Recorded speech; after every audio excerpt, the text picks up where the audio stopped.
Hi guys, and welcome back to my channel. If you're new here, hi, my name is India. I run British Beauty by India here on YouTube. You're coming in at a bit of an odd time, so I have more videos here if you are interested. If you're interested in just purging, that's cool, you can continue watching, but I just thought I should let you know there are more videos so you can start from the beginning. I'm in a bit of a weird setting. Obviously, as you can see, I'm in my car.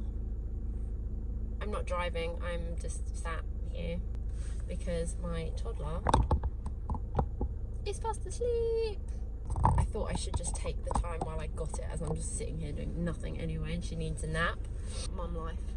So today's episode is all about purging because oh my god, it is safe to say I am slap bang in the middle of one hell of an awful purge. So before I get into the logistics of a purge, I'm just going to tell you now that this is quite common for me. That's just my skin type. It's quite common that if I use a product that is cliche, can make you purge, I usually do. So going forward, I will say this now.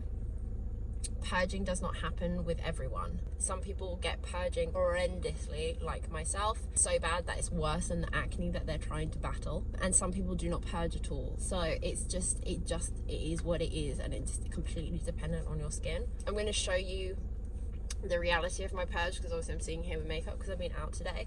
It's atrocious. It's literally, I wake up in the mornings and just want to cry because it's just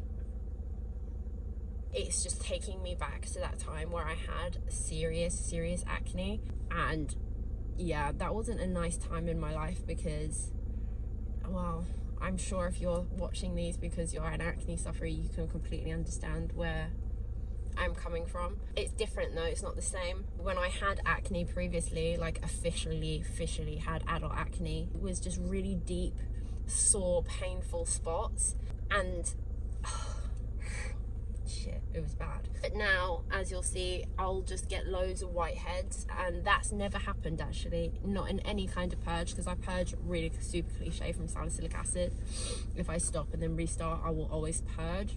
So yeah, it's bad and I'm not having a good time with it. However, I have been obsessively researching purging, especially with Tretinoin, because I just wanted to understand like fully why it happens, and then obviously how to combat it. So why you purge on Tretinoin is pretty simple. It's because it basically goes down into the deeper layers of your skin and it's bringing all that bacteria to the surface. So that's why when you purge on Tretinoin, it's really bad, and it's like straight away, so you're going to get everything everywhere. And I know that's really super full on, but that's just what it is. I read one website that literally said that the breakouts you're seeing is what you would see in a couple of months or so. It's just bringing everything that's already there to the surface. So in a way, it's a good thing because you're basically getting it out of the way. However, it's, yeah, not cool. So going on from that, the majority of articles that I was reading say the same thing. It's usually over and done with by the 3-month mark. So it's usually comes at about the 2-week mark, but I didn't really get it in the 2-week mark. I feel like it came just maybe 3 weeks, and obviously we're still going strong. So it can last anywhere between a month to 3 months. So it's not too bad. I think I can handle it for that long. Anything over, then you should go back and reassess your journey, because what I read is that it is quite tricky to work out whether you are breaking out from something or it's a purge. So I think it's safe to say if you go over the 6th month mark with this cream and you are still heavily purging, it's time to reassess the situation, because you shouldn't really be purging after 6 months. So we'll just keep an eye on that. Okay, so things to combat it. Now this is tricky obviously because benzoyl peroxide is a huge no-no, and that is usually my go-to product when I have a breakout, but that's just, I can't think of using benzoyl peroxide right now with Tretinoin, so that's a no. Salicylic acid obviously is one of the main ingredients that you can use to combat it. Now, as you know, I've been using my Pixie Clarity tonic, and I've been using that religiously, and that seems to be fine. Whether or not it's actually doing anything from the breakouts, I don't know. because I've been using it pretty much from the beginning. So I'm going to continue using that, but that's such a low, like I've said in the last one, it's such a low percentage of salicylic acid, doesn't even say the percent of it, so we're assuming it's a very low percentage. So what I'm thinking of doing is repurchasing my Cerave SA smoothing cleanser, because that's always, I've always loved that, and I just think it's brilliant.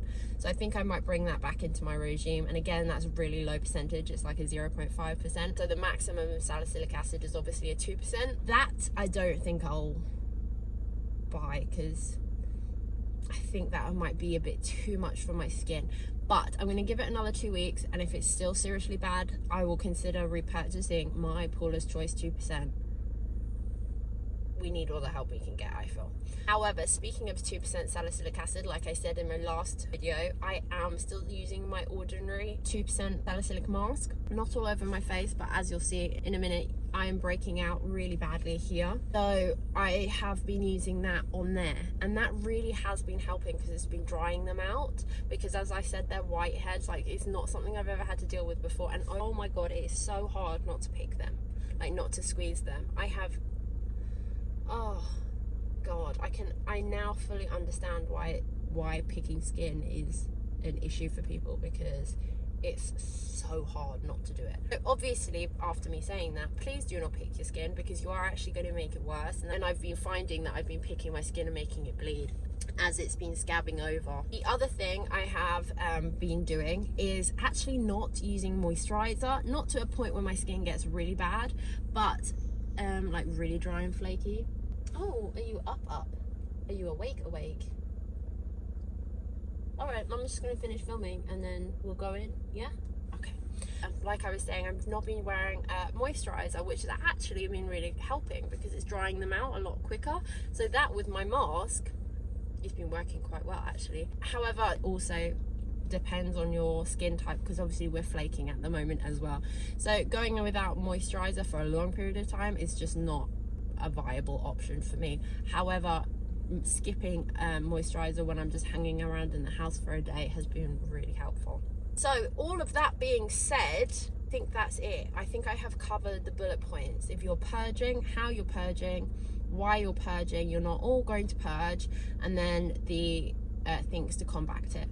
Low percentage salicylic acid. I also read on one site it said to use like a pink clay mask, because a pink clay mask is obviously a lot more soothing to the skin. So that's something else I'm going to look into to try to keep this nice and sweet, and it's just a little episode. So I'm going to show you now the reality of my skin, because this is not the reality. I think I'm looking quite nice on my camera right now and it's just not real. I'm going to give you a graphic warning right now, because it's awful. Cold hard reality, because admittedly I've been picking it really badly, like unconsciously. Yeah, I could cry. Like literally I woke up this morning and I could cry. So that's it for today's episode. I hope you guys have enjoyed it. I know it's quick and simple and, well, to the point. I hope when I come to edit it, I hope I've made it to the point. If you have any questions, as always, please comment down below and let me know also how your journey's going, if you're following along or if you've been using Trap for a while. I like the fact that some of you have commented and told me how it's going. I find it really interesting to obviously listen to other people's journeys, because everyone's different and everyone's got their tips and they've got their tricks, and I love it. So please continue. So that is it from me today. I am sending you guys lots of love wherever you are in the world. I hope you all are safe and, you know, managing, because I know it's tricky, and I will see you guys next time.